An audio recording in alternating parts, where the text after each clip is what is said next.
नमस्कार मंडळी, आज घरच्या घरी मुलतानी मातीचा सोप बनवला. त्याचबरोबर आहे ना मी कोरफडीचा आणि मसुरीच्या पिठाचाही सोप बनवलेला आहे.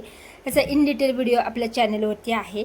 कोरफडीचा आणि मसुरीच्या डाळीचा ह्याच्यामध्ये काय काय इन्ग्रेडियंट्स वापरले, कसं काय बनवलं वगैरे आणि किती ते हेल्पफुल आहे हा सगळा व्हिडिओ आहे ना आपल्या चॅनलवरती अपलोड केला आहे. तिथे जाऊन तुम्ही बघू शकता.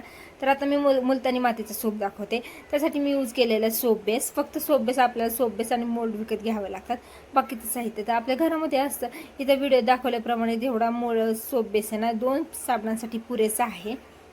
इथं मी 5 मिनिटं अगोदर कढईमध्ये पाणी ठेवून त्याच्यामध्ये स्टँड ठेवले ना, पाणी गरम करायला ठेवलं होतं.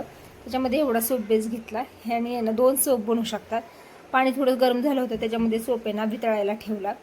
आता तोपर्यंत आपण इकडे बाकीची तयारी करून घेऊया. इथे रिच फिलचं मी आहे ना 2 चमचे मुलतानी माती घेतलेली, तसे 2 चमचे चंदन पावडर आणि विटॅमिन ईच्या 2 कॅप्सूल घेतलेल्या आहेत. त्याच्यामध्ये ना मी साधं पाणी ॲड केले. गुलाब पाणी असेल तर तेही तुम्ही यूज करू शकता, नसेल तर ऑप्शनल आहे गुलाब पाणी. आणि ते छान आहे ना मिश्रण एकजीव करून घ्यायचं. आता बघा, चंदन पावडर आणि मुलतानी माती आपण दररोज तर नाही लावू शकत. हे साबण वापरताना आंघोळ करताना तर नक्कीच आपल्याला त्याचा बरोबर फायदा होऊ शकतो.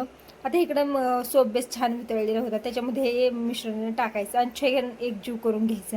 आता सोप बेस आहे ना हे करताना गॅस बंद नाही करायचा. काय होतं, गॅस बंद केला ना की त्याच्या गुठळ्या होतात. आणि छान आहे ना एकजीव करून घ्यायचं ते मिश्रण आणि ना आपल्याला मोल्डमध्ये टाकून घ्यायचं. बघा, माझा हा साबण 10 ते 15 मिनिटामध्येच रेडी झाला, म्हणजे सेट झाला. तुम्ही फ्रीजमध्ये ठेवू शकता तुम्हाला जर लगेच हवा असेल तर, पण 10-15 मिनिटात हा साबण आहे ना तयार होतो. चला, व्हिडिओ आवडल्यास लाईक शेअर सबस्क्राईब करा आणि आपल्या चॅनलला